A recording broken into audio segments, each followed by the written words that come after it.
You know, I'm learning to be grateful for all the experiences that have made me who I am today, and to just accept that my journey is unique and it is making me who I am.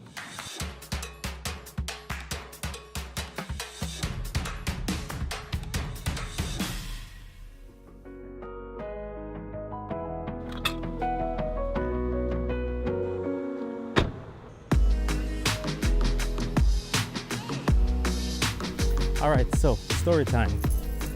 So there was this kid. There was this kid in Jamaica, and he was very artistically inclined. You know, he loved art class.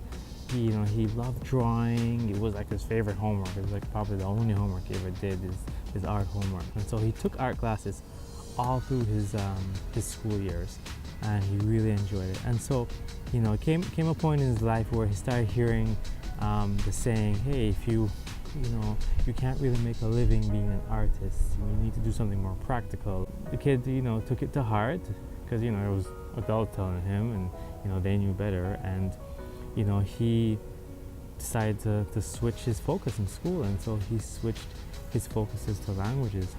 And, he liked languages. He was pretty good at them. He did French and Spanish. And he ended up being an English teacher. But meanwhile, like photography and like the artistic things were always kind of in the background looming. Like they weren't the main focus, and it wasn't this thing that it was like, yeah, I'm gonna do a job in this one day. It was just like a, almost a guilty pleasure. And so he did all these things on the side, but slowly, he got better and better at his side thing. But he discovered video mode on his camera. If you haven't figured it out by now, like, the kid is me. And you're probably thinking, wait, Ryan, are you Jamaican? The no semana ya de what? So why the journey and the background story? Well, early on in my professional career, I used to look to people for inspiration, but there's this fine balance between looking to someone for inspiration, but also comparing yourself. And so I remember when I started, I was always like, I wish I had started earlier. I wish I had taken this class in university. I wish I had met that person. I wish I had taken that opportunity. But really, this whole coulda, woulda, shoulda mentality is actually destructive to growth.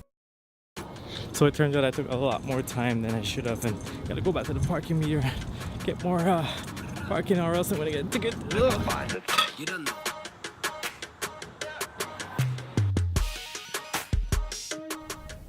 know. Everything that's happening is preparing you for the things that you ask for. You may look back at your life and say, oh, I wish I had this, I wish I had that, I wish I had done that. But think about it. You would have not had the perspective to wish for these things had you not had your experiences present and past. Let that sink in for a second.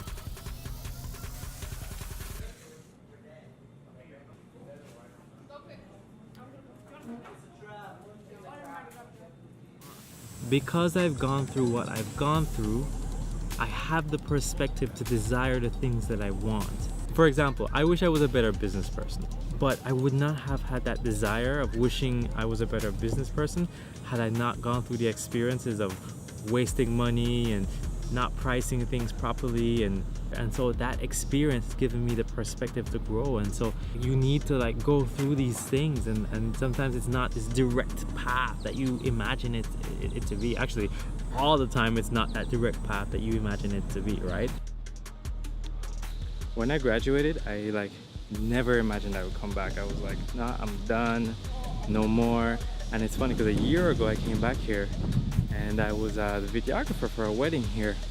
And it's cool because I came back, and it was bittersweet because I had lots of good memories here, but it was also like the toughest part of my life.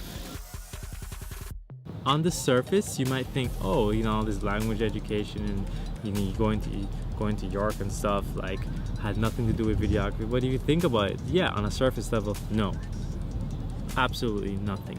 but go deep into it, you know, like my language education has trained me to communicate better. And actually recently, last year, I shot a wedding in France because of my ability to speak French.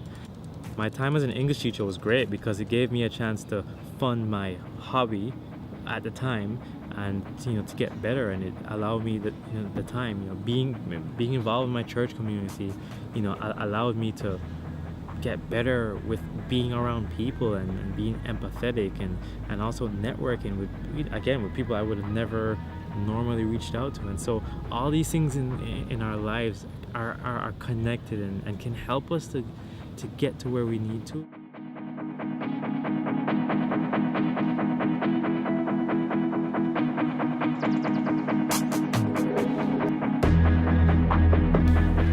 So I remember coming to this library when I was in my first year. Hold on. So I remember coming to this library in my first year, and I had an 8 a.m. class, and it finished at 11:30, and my next class was at 6. And I would come here to study, or with a good intention to study in between classes. I ended up having lots of naps here.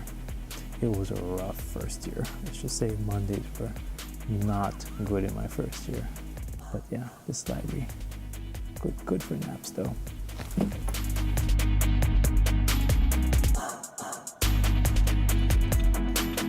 Again, it's this fine balance between accepting who you are and, you know, going with that, but also pushing for greater things and pushing for your goals. I think it's a weird balance, and I'm trying to figure it out still.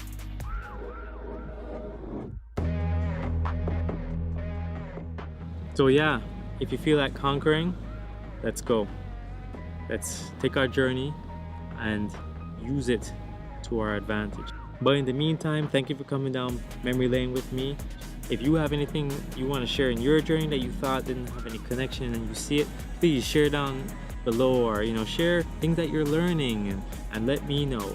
Give me a like as per usual to let me know if you're feeling these episodes, and yeah, subscribe, send it to a friend who might need to hear this, and I will see you in the next one.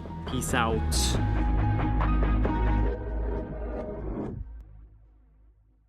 Funny. And so I was just kind of like here, and so yeah, these guys are watching me, totally throwing me off right now. This was the weirdest statue ever. When you looked at it from first glance, you're like, what's going on here? And then you look closer and you're like, oh, okay, the frog's just riding the turtle's back.